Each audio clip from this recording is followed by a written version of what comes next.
প্রত্যেক দুরূদ শরীফের পিছনে যদি আপনার উদ্দেশ্য থাকে সহি, তাইলে এই দুরূদ শরীফে আপনার দুনিয়ায় তো ফায়দা দিব, হাসরের ময়দানও দুনিয়ায় কি ফায়দা দিব,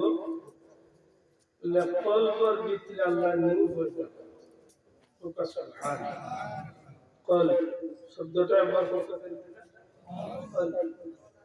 কলব শব্দের শাব্দিক অর্থ হইল পরিবর্তনশীল।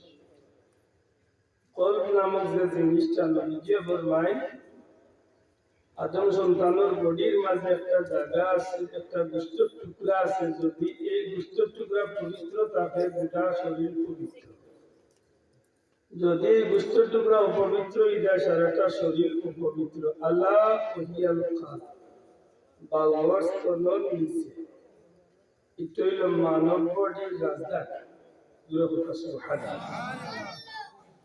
এই কলবটা আল্লাহ মৌরসি ভাবে ফিতরতি ভাবে মানব সন্তানদের দুনিয়ার দিতে সময় নূরের আলোয় আলোকিত করে।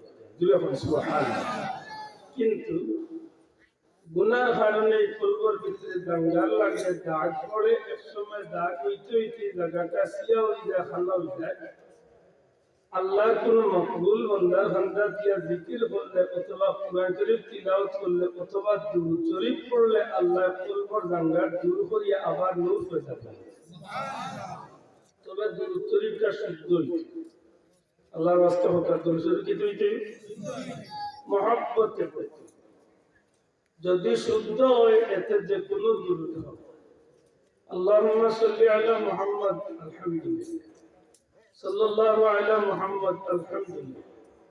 অথবা নামাজের ভিতরে আপনি আল্লাহুম্মা সাল্লি আলা বারিকাল্লাহ পড়েন, এই দুরূদ শরীফ একটা পড়বা আলহামদুলিল্লাহ, তাহলে শুদ্ধ হইতে। আল্লাহর রাস্তাটা কি হইতে শুদ্ধ হইব। আল্লাহর প্রতিটা দুরূদের বিনিময়ে আমলনামার 10টা করে নেকি দান। জোরে হোক সুবহানাল্লাহ। শাইখুল হাদিস আল্লামা জাকারিয়া রাহমাতুল্লাহ আলাইহি দেখুন, দুরূদ শরীফ পড়লে মানুষের কলবের ভিতরে অন্ধকার দূর হয়, মরা দিল জিন্দা হয়। জোরে হোক সুবহানাল্লাহ। দুরূদ শরীফ পড়লে মানুষের অভাব অনটন দূর হয়। দুরূদ শরীফ পড়লে মানুষের নেক হাজত পূর্ণ হয়। দুরূদ শরীফ পড়লে মক্কা মদিনার জিয়ারত নসিব হয়। দুরূদ শরীফ পড়লে স্বপ্নযুগে আল্লাহর হাবিবের দিদার নসিব হয়। দুরূদ শরীফ পড়লে মৌতের ঘাটে ঈমান নসিব হয়। দুরূদ শরীফ পড়লে কবর আল্লাহর হাবিবের লোকের সহজে পরিচয় হয়। জোরে হোক সুবহানাল্লাহ। দুরূদ শরীফ পড়লে ময়দানে মাশর আল্লাহর বান্দারে আল্লাহর ফেরেশতা বলে কোটি কোটি মানুষের সামনে ইজ্জতে ইজ্জতে নবীজির কিনারাতে পৌঁছে যেতে। যার আমলনামা দুরূদ যত বেশি হইল, আল্লাহর বান্দার লেখন যে এই মানুষটা আল্লাহর হাবিবের অত খানদার থাকে। আর যে মানুষ নবীর যত খানদার থাকবে আসরের দিন এই মানুষ আগে আগে আল্লাহর হাবিবের শাফাআত পাইয়া জান্নাতে যাবে। এবং ওটা দুরূদ শরীফ পড়ার দরকার নেই। আল্লাহ সুবহানাহু ওয়া তাআলা দরকার নফলি ইবাদতের মাঝে দুরূদ শরীফটা বড় ব্যতিক্রম। কারণ দুরূদ শরীফের দ্বারা একটা মানুষের জীবনে আল্লাহ পরিবর্তন করে দেয়। সুবহানাল্লাহ। আমার অনুরোধ থাকলো দুরূদ শরীফ পড়েন। দুরূদ শরীফ পড়লে হয় কিটা, এক নম্বরে বান্দার লাগি আল্লাহর হাবিবের একটা মহব্বতের সম্পর্ক গড়িয়ে উঠে। নবী সাল্লাল্লাহু আলাইহি সাল্লামের কাছে যখন আমলনামা গিয়া পৌঁছে, তখন নবীজির কাছে প্রতিনিয়ত আপনার আমলনামা যখন যায়, তখন নবীজি আপনার একটা পরিচয় পাইয়া আপনার মধ্যে নবীজির একটা মহব্বতের সম্পর্ক হইয়া। জোরে বলি সুবহানাল্লাহ।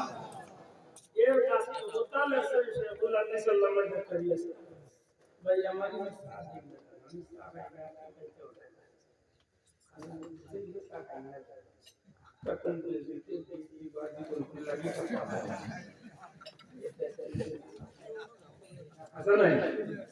আমি আপনার লাইনের সঙ্গে তোলা বাহান চাইতে আমাকে বেদারে শাইখুল হাদিস আল্লামা জাকারিয়া এর সহজে পরিচয় হইল। দুনিয়ার যত তবলিগি নিসাব আছে, আল্লাহর বান্দার তবলিগি নিসাব লিখে ফাজাইলের কিতাব। আলহামদুলিল্লাহ। এখন মানুষের যদি তানে একটা কিতাবে যদি ভালো করে পড়ে, তাই একটা মানুষের জীবনের পরিবর্তন করিয়া জান্নাতের পথ ধরে। সুবহানাল্লাহ। আল্লাহ বলি দুরূদ শরীফে যে নবীর লোকে বন্দার সম্পর্ক এর বাস্তব একটা ঘটনা তাই তার কিতাব আছে। কোন একবার এক যুবক আর বাবারে একবার এক যুবককে খানায় কাবা তোয়াফ করা অবস্থায় তোয়াফ বন্ধ করিয়া কেবলমাত্র তাই খালি দুরূদ শরীফ পড়তে আছে। আর নিসাবগণ যারা উমরাত বা হজরত আই জিকেন জানো ইহরাম বান্দার বাচ্চনে আমরা একটা তলবিয়া বলি দোয়া لبيك اللهم لبيك لبيك لا شريك لك لبيك إن الحمد والنعمة لك والملك لا شريك لك আল্লাহর বান্দা বান্দি ওগুলো এই দোয়া পড়েন পড়তে পড়তে এক সময় খানায় কাবা আল্লাহর বাইতুল্লাহর সামনে গিয়ে হাজির হন সুবহানাল্লাহ। তোয়াফ আরম্ভ করবার সময় হজরে আসওয়াদে চুমা দিয়া যদিও মানুষের ভিড়ের কারণে সম্ভব হয় না, দূর থেকে আমরা আত্রে বললাম বলা বলি খেয়াল রাখা হজরে আসওয়াদ সবুর পাত্রী দিয়া চিহ্নিত আছে খানায় কাবার দরজা ঠিক বাম কোণে। হজরে আসওয়াদের বাইরে হাত তুলিয়া সুবহানাল্লাহি ওয়া আলহামদুলিল্লাহি লা ইলাহা ইল্লাল্লাহু আল্লাহু আকবার চুমা খাইয়া আমরা তোয়াফ শুরু করি গিয়ে ওলা ইয়া চক্কর দিয়ে আরবার চুমা হজরে আসওয়াদের নামও শুনতে সুবহানাল্লাহ। আল্লাহর হাবিবে ফরমায় মক্কা মদিনার মাঝে এমন কিছু জায়গা আছে আমার কোন উম্মতে যদি জায়গা গিয়া দোয়া করে আল্লাহর সাথে সাথে আমার উম্মতের দোয়ারে কবুল করিলায়। আল্লাহর হাবিবে হয় মেজাবে রহমত খানায় কাবার সাদর পানি যে সোনার নবী দিয়ে পড়ে ঠিক মিসকান মেজাবে রহমত নবী দিয়ে ফরমায় মেজাবে রহমতের নিচে খাড়াইয়া দোয়া করলে দোয়া কবুল, রুকনে ইয়ামনির খান্দাত গিয়া দোয়া করলে দোয়া কবুল, তোয়াফ করার সময় দোয়া করলে দোয়া কবুল, জমজমের পূর্ব কিনারা চড়াইলে দোয়া করলে দোয়া কবুল। বর্তমানে জমজম দেখা যায় না, মাথা মার্বেল লাগাইয়া জমজমের নিচে ঘুরিয়া রাখা হইবে যার অন্তনে পাইপ লাগাইয়া নবীজির জন্ম করে খান্দাত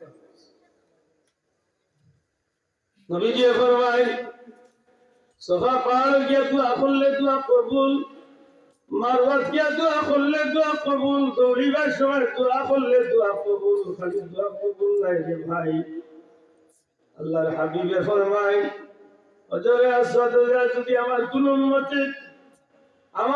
উম্মতে যদি হজরে আসওয়াদের মাঝে যদি আতর লাগাই নিতে পারে আমার এই উম্মতে বিশ্বাস রাখে জানো আল্লাহর কুদরতি আতর লোকে যেন মুসাফা হইলাইছে।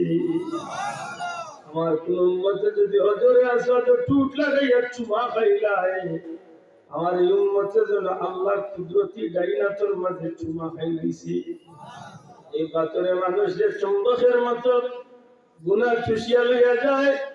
শুধু তা নয় রে ভাই, এই জমিনের মাঝে পরবর্তীকালে আলমে জান্নাতি যে নিদর্শন গুলা রাখছুন, জান্নাতি যে নিদর্শন গুলা আমরা জমিনের মাঝে রাখছুন, এর মাঝে একটা নিদর্শন হইল পবিত্র হজরে আসওয়াদ। সুবহানাল্লাহ। মনে রাখুন জানো দুনিয়ার সব জিনিসের মান এক সমান নয়, সবটার মান আলাদা।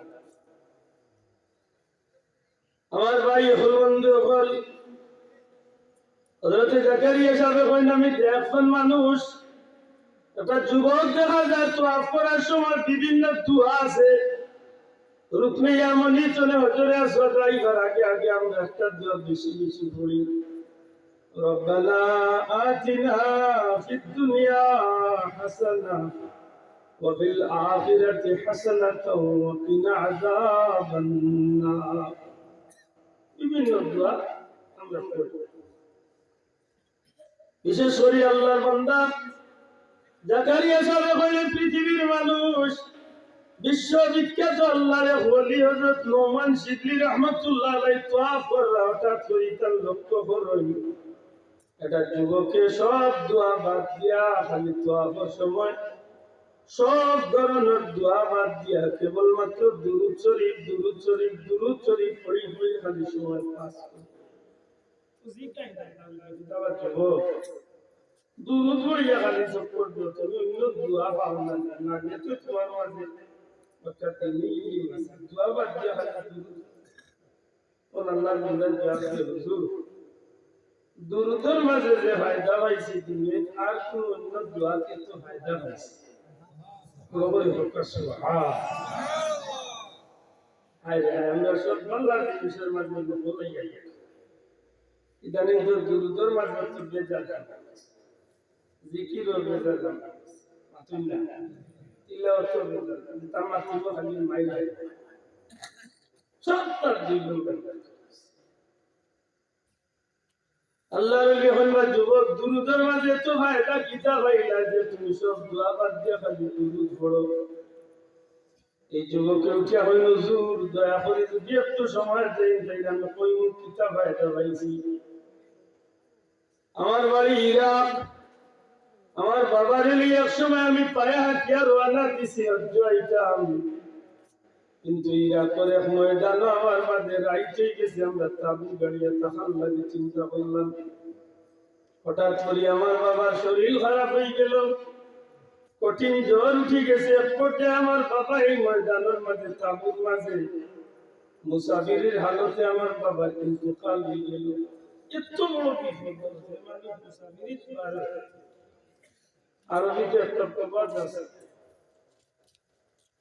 আসফর পিতাকে সফর হইল আগুনের টুকরার চেয়ে আরো কঠিন আগুনের টুকরা রাখা সহজ দিশাম অতটা সফর আরো কঠিন এটা আল্লাহ এখানে বুঝিয়ে আমরা নবীর মাধ্যমে আমরা ফায়দা লাভ করব যে সফর দিলে না সুবহানাল্লাহ কইতা না ফরজ গুজারে সালবার সুযোগ আল্লাহ কাছে সফর মাতুরা সফর হুজুর একদিকে আমরা মুসাফির অন্যদিকে আল্লাহর বাড়ির যাত্রী বাবারে লইয়া দূর দেশ হইয়া মরুভূমির ময়দান তাবু গাড়িয়া ঘুমাইনি মত অবস্থায় বাবার ইন্তেকাল আমার মাঝে নানান চিন্তা এই অবস্থা আমার বাড়িও নাই ঘরও নাই আপনজন নাই বাবারে আমি কিভাবে দাফন করি বাবারে কিভাবে গোসল দেবাই চিন্তায় আমার মাথাটা খারাপ হঠাৎ করে দেখি আমার বাবার চেহারাটা আস্তে আস্তে পরিবর্তন হইতে আছে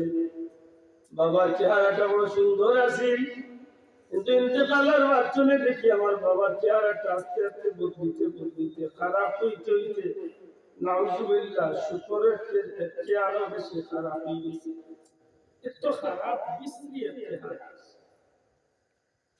একদিকে চিন্তা করলাম দূর দেশ সফরের অবস্থায় বাবারে কিভাবে দাফন করা যায় অন্যদিকে চিন্তা করলাম আমার বাবার এই অবস্থা কারণ কিনা নিরুপাইয়া বাবার খান্দাত চকুর ফালি ফলাইয়া অসহায় অবস্থা কান্দিতে আসি গভীর রাত হয়ে গেছে হঠাৎ করিয়া দেখি আমার চক্ষুর মাঝে তন্দ্রার ভাব আইছে ঘুমোর ভাব আইছে চক্ষু লাগিয়ে গেছে ওই সময় চাইয়া দেখি পূর্ণিমার 14 রাত্রির চাঁদের মতো এমন একজন চেহারাধারী মানুষ আমার বাবার খান্দাতে আমার বাবার হাত চেহারার বেতন পবিত্র হাত পান লাইয়া গেছে যেমনে খালি তার হাত পানে আমার বাবার চেহারার উপরে বুলাইছে সাথে সাথে আল্লাহ আমার বাবার চেহারারে সুন্দর করে লাইছে আমার